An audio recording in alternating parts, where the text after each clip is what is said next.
Welcome to the Dice Tower, a video podcast about board games and the people who play them. This is a special episode of the Dice Tower in which Tom and Melody Vasel talk about their top 100 games. And now, here are your hosts, Tom, Melody, and Holly Vasel. Welcome to the Dice Tower! Yes, welcome to the Dice Tower. We're on our second video now as we go through our top 100. Today we'll be doing 96, 97, and 98. Woo! Lots of good games. We're excited to do them. Let's get started right to the games. Here we go. Woohoo! Yeah!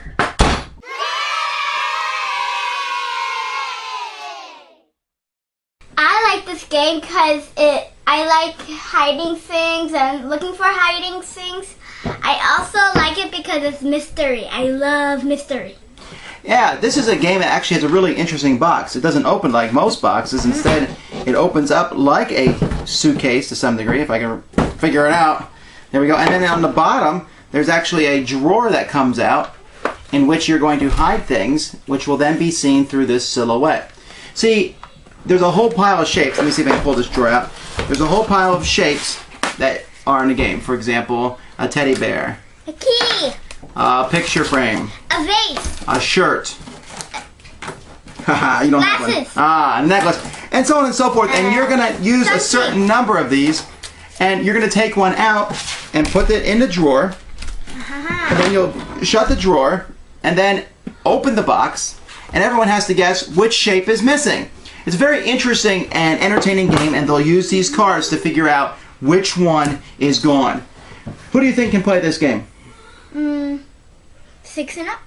Yeah, maybe 6 and up. It's not a game that's for very young children. In fact, I think maybe even 6-year-olds would have a harder time with it, just because it's finding the different shapes, and it actually can be pretty difficult differentiating which shapes are in the box. But still, an excellent game, Suitcase Detectives.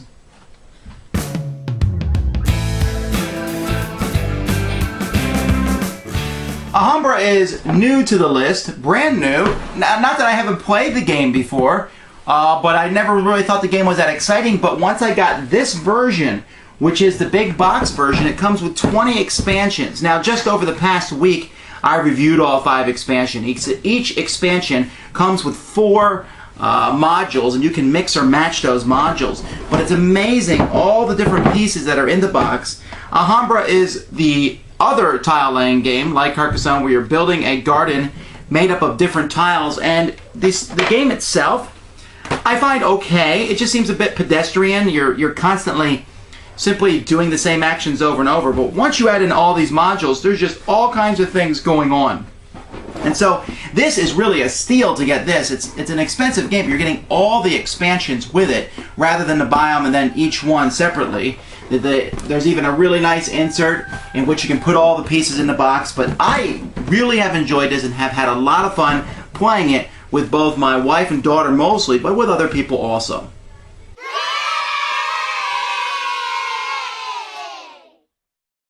I like this game because we get to match letters. Yeah, matching letters is a very school type thing to do. Let's take a close look at the game.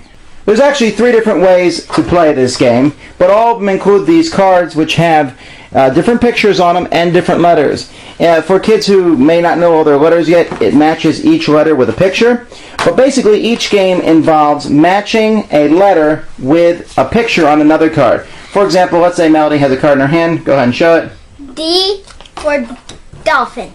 Alright, see the dolphin and matches the D.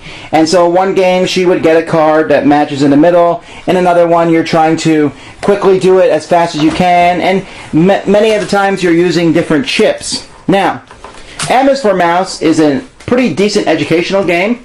I'm glad Melody likes it because I really, really hate it. Alright, I don't know why she likes it. But, hey, it's on her top 100 list. So who can play this game?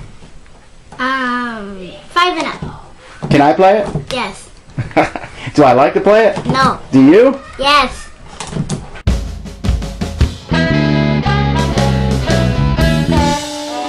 It seems like I just was talking about Mission Red Planet not so long ago, and that's because this is another game that's new to my top 100.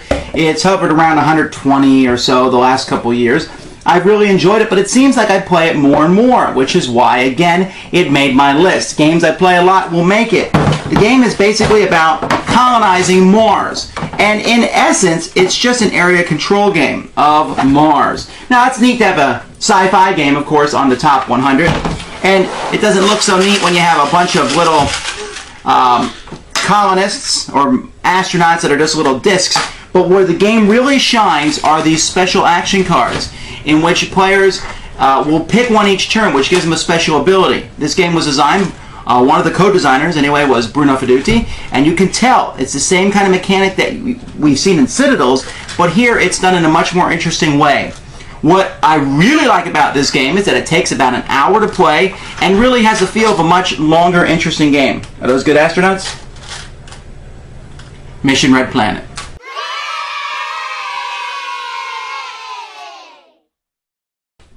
I like this game because it comes with a bed and I love sleeping.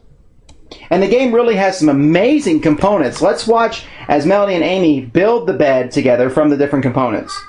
So inside the box is actually a bunch of little pillows and mattresses, and then of course there's the sleepy princess. And so what the kids do in this game is they will be taking a bed and putting it together and then putting all the different mattresses on top. And that's done by rolling a die and having different colors. But it's really a lot of fun because we're not talking about blocks that we're building with. We're talking about actual physical, fluffy, crunchy pillows and mattresses. And so it's a lot of fun to build, and it's not like a normal style dexterity game. What makes the game really interesting is the P, which is put down before anything else, and then the bed is started to build, which of course having the P put on top of that is going to make everything all difficult to put down. And so the game progresses and you're trying not to make it fall over, and it's almost a bit of a cooperative game where everyone is working together. A lot of fun. Come on. Hello.